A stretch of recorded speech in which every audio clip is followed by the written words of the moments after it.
നമസ്കാരം, ഞാൻ സുരാജ് വെഞ്ഞാറമ്മൂട്. ഇനി ഇൻട്രൊഡ്യൂസ് ചെയ്യുന്നു. ഒരുപാട് സന്തോഷമുണ്ട് നമ്മുടെ ഈ സിനിമ ഇരുകൈ നീട്ടി സ്വീകരിച്ചതിൽ.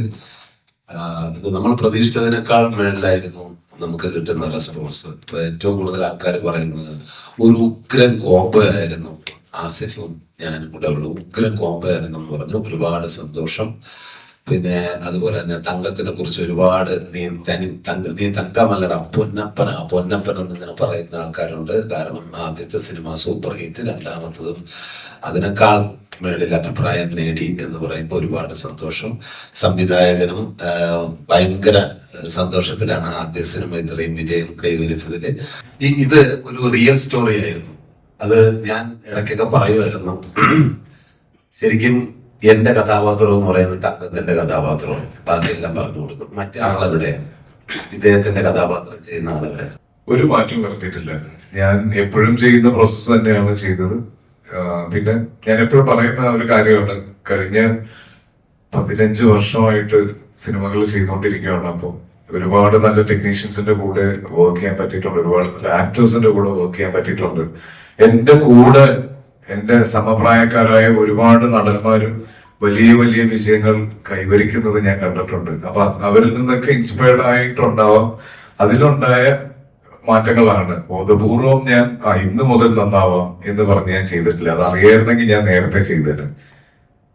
പിന്നെ ഒരുപാട് ആഗ്രഹിച്ച ഒരു ചോദ്യമാണത്. 3 സിനിമകൾ ബാക്ക് ടു ബാക്ക് ഹിറ്റായി എന്ന് പറഞ്ഞ എന്റെ അടുത്ത് ഒരു സോഷ്യൽ ഗ്യാതറിംഗിൽ ചോദിക്കുന്നത് ഞാൻ ഒരുപാട് ആഗ്രഹിച്ച ഒരു ചോദ്യമാണ്.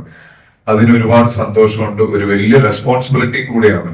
പ്രത്യേകിച്ച് ഈ വർഷം തുടങ്ങിയപ്പോൾ മുതൽ നമ്മൾ മലയാള സിനിമയെ പറ്റി അല്ലെങ്കിൽ മലയാളം ഫിലിം ഇൻഡസ്ട്രീനെ പറ്റി നമ്മളും പുറത്തുനിന്നുള്ള ആളുകളും എല്ലാം വളരെ അഭിമാനത്തോടെ പറയുന്ന ഒരു കാര്യമാണ് നമ്മളുടെ സിനിമകളെ പറ്റിയിട്ട്.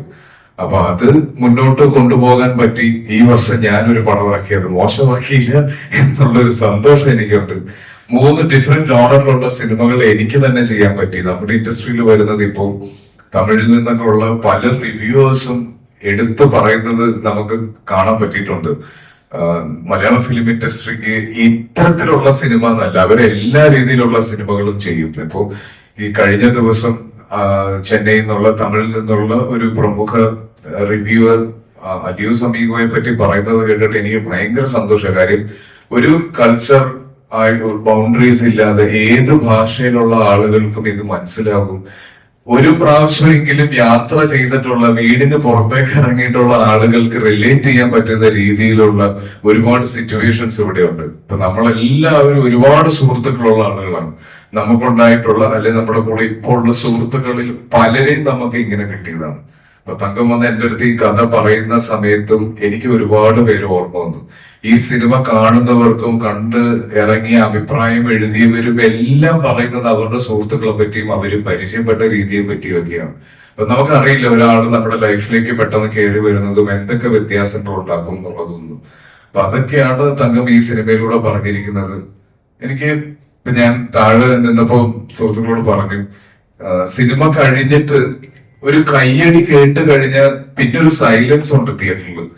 ലൈറ്റ് വരുമ്പോ എല്ലാവരും ഇങ്ങനെ ഇരിക്കുന്നുണ്ട്, കരഞ്ഞ കണ്ണ് ആരും കാണാതിരിക്കാൻ വേണ്ടി. അത് കണ്ണുനീര് കാണുമ്പോ സന്തോഷം വരുന്നത് ആദ്യമായിട്ടും. തിയേറ്റർ വിസിറ്റ്സിന് ഇപ്പൊ നമ്മൾ രാഗത്തിൽ പോയി തൃശ്ശൂരും, അപ്പൊ അവിടെയൊക്കെ ഞാൻ വനിത വിനിത അവിടെയൊക്കെ പോയ സമയത്ത് നമ്മൾ കാണുന്നത് ആളുകൾ നമ്മളെ നോക്കുമ്പോ കരഞ്ഞ കലങ്ങിയ കണ്ണായിട്ടാണ്. പലർക്കും പലരെയും ഓർമ്മ വരുന്നു, പല യാത്രകളും ഓർമ്മ വരുന്നു. അപ്പൊ അതൊക്കെയാണ് ഈ സിനിമ പയ്യെ പയ്യെ ആളുകളിലേക്ക് എത്തുന്നു എന്നുള്ളതിന്റെ ഒരു വലിയ സൈൻ. ഞാൻ വിചാരിച്ചത് അത്രയും ഈ സിനിമ എത്തിയിട്ടില്ല. ആളുകൾ പറഞ്ഞറിഞ്ഞ് എത്തുന്നതേ ഉള്ളൂ. ഒരു പക്ഷെ ഇത്തരത്തിലുള്ള ഒരു ഫീലിംഗ് നേരത്തെ ഉണ്ടായത് സൺഡേ ഹോളിഡേക്കാണ്. സൺഡേ ഹോളിഡേ ഇതുപോലെ ആദ്യത്തെ 2-3 ദിവസം കഴിഞ്ഞ് ഫാമിലി ഓഡിയൻസ് വന്നു തുടങ്ങിയതിന് ശേഷമാണ് ആ സിനിമ വലിയൊരു വിജയത്തിലേക്ക് പോവുകയും 110 ദിവസത്തോളം അത് ഓടുകയും ചെയ്തത്. അത്തരത്തിലുള്ള ഒരു വിജയത്തിലേക്കാണ് ഈ സിനിമ പോകുന്നതെന്നാണ് എന്റെ പ്രതീക്ഷ.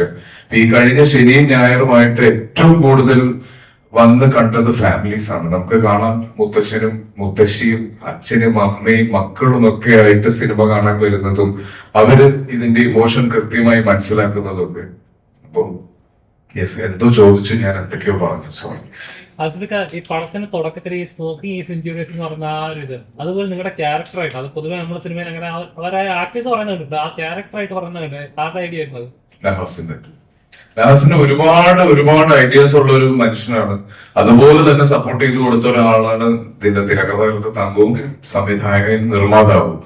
അപ്പൊ ഞങ്ങളിത് ഇങ്ങനെ ഒരു പ്ലാൻ ഇത് ആദ്യം ചെയ്തത് ഹണിബിയിലാണ്. ഹണിബി തുടങ്ങുമ്പോൾ ഞാനും ബാലുവും കൂടെ നിന്നിട്ട് പറയുന്നുണ്ടായിരുന്നു. അപ്പൊ പെട്ടെന്ന് ആണ് നഹാസ് ഇങ്ങനെ എന്നോട് ചോദിച്ച്, ഇക്ക നമുക്ക് നിങ്ങളുടെ രണ്ടുപേരുടെ സ്ലാങ്ങിൽ ഇത് പറഞ്ഞാലോ.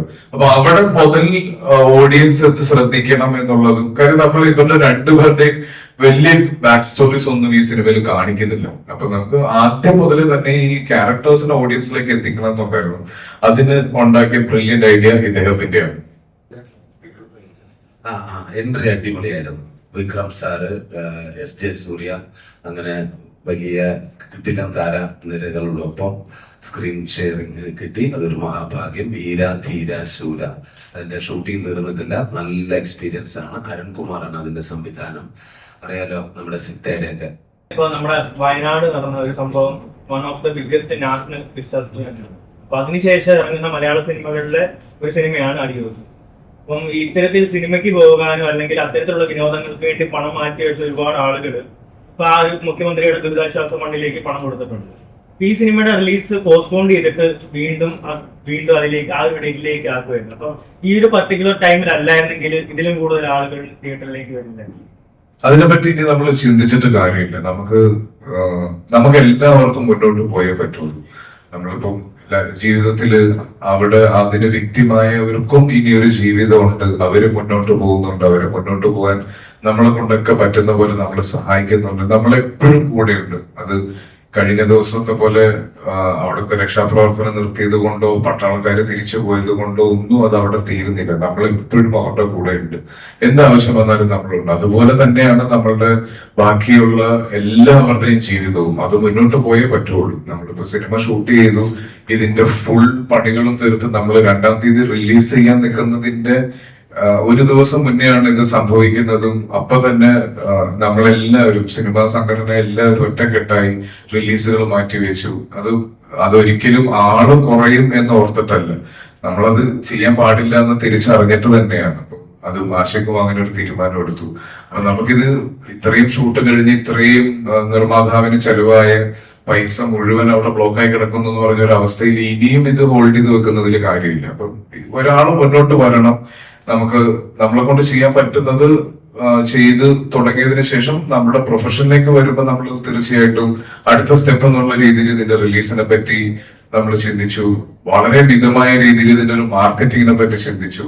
അപ്പൊ നമുക്ക് ഇതിന്റെ ഈ സിനിമയിലുള്ള ഒരു കോൺഫിഡൻസ് കൊണ്ട് തന്നെയാണ് നമ്മൾ വളരെ മിനിമലായ ആ സമയത്ത് നമുക്ക് സോഷ്യൽ മീഡിയ കൂടെ ആളുകളെ ക്ഷണിക്കുന്നതിനും ഈ സിനിമയെ പറ്റി പറയുന്നതിനും ഈ സിനിമയുടെ വിജയം ആഘോഷിക്കുന്നതിനും ഒക്കെ ഒരു ലിമിറ്റേഷൻ ഉണ്ട്. പക്ഷെ അപ്പോഴെല്ലാം നമുക്കുള്ളൊരു കോൺഫിഡൻസ് എന്ന് പറഞ്ഞാൽ ഈ സിനിമയിലാണ്.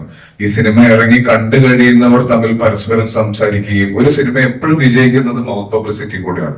അപ്പൊ അത് ഈ സിനിമയ്ക്ക് സംഭവിക്കും എന്നുള്ളത് വളരെ ഒരു ഉറച്ച വിശ്വാസം ഉണ്ടായിരുന്നു.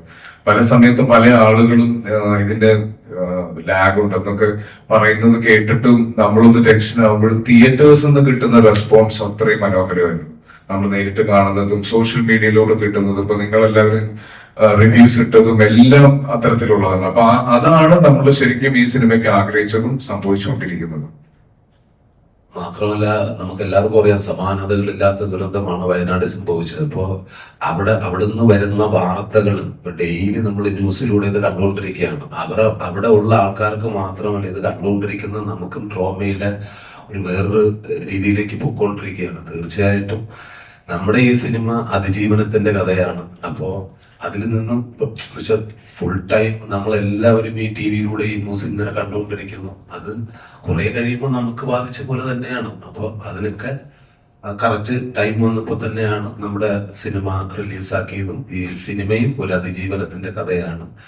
ഇപ്പോ നമ്മുടെ സഹോദരങ്ങളെ തിരിച്ചു കൊണ്ടുവരേണ്ട ഉത്തരവാദിത്വം നമ്മുടെ എല്ലാവരുടെയും ഉത്തരവാദിത്തമാണ്, കടമയാണ്.